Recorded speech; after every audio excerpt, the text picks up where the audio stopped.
भैया दूज की कथा। एक जाट था और एक भाट था। जाट की बहन थी और भाट की बहन नहीं थी। भैया दूज का दिन था। जाट ने कहा, आज भैया दूज है, मैं अपनी बहन के वहाँ जा रहा हूँ। भाट बोला, मेरी तो बहन नहीं है, मैं भी चलता हूँ। मैं किसी को मुँह बोली बहन बना लूँगा। वे दोनों चल दिए। आगे चलकर जाट अपनी बहन के रुक गया। भाट ने देखा कि कुएं पर दो पनहारी पानी भर रही है और आपस में बातें कर रही है कि आज भैया दूज है, आज हमारा भाई आएगा, जल्दी जल्दी चलते हैं। दूसरी बोलती है, मेरा तो भाई नहीं है, मैं किसका टिक्का करूंगी। भाट वहाँ ये बातें सुन रहा था। पनियारी पानी लेकर अपने घर चल दी। पीछे पीछे भाट भी चला गया। वह घर जाकर मटका रखकर चरखा काटने बैठ गई। जाकर भाट ने कहा, जीजी राम राम। वह जो खड़ी हुई तो चरखे का तार टूट गया और वह जुड़ा नहीं। वह भाई से कैसे मिले। वह भगवान से प्रार्थना करने लगी कि तार जुड़ जाए तो मैं अपने भाई से मिलूं। तार जुड़ गया, वह अपने भाई से मिल ली। पड़ोसियों से पूछने लगी कि प्यारा पाँव न आए तो चावल कैसे बनाए।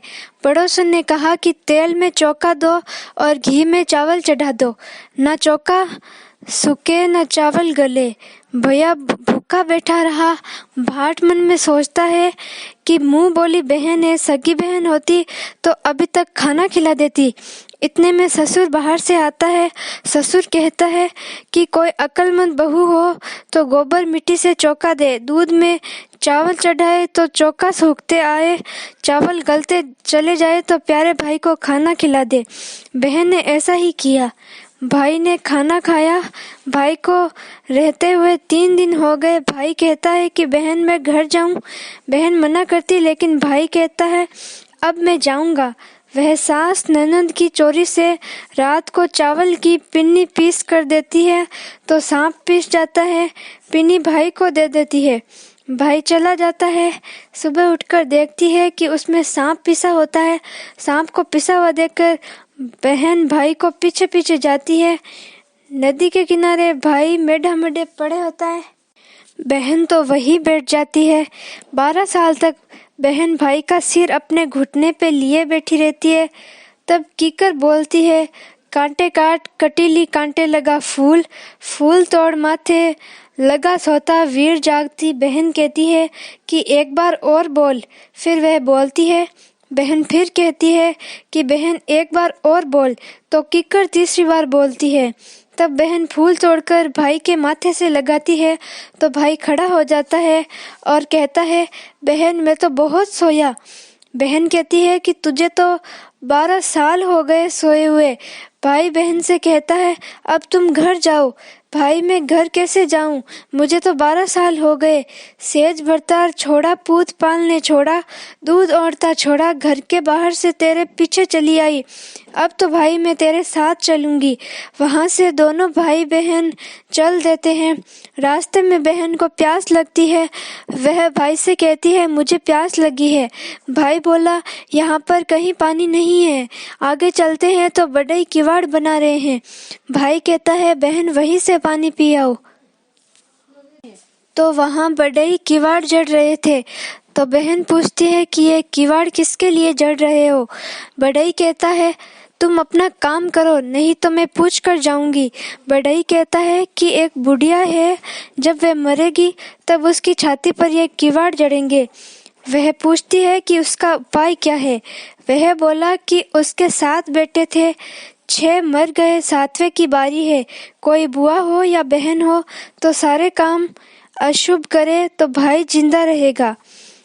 बहन कहती है कि फिर इसका उपाय बताओ, क्योंकि उसका मुंह बोला भाई उस बुढ़िया का 7वां बेटा है।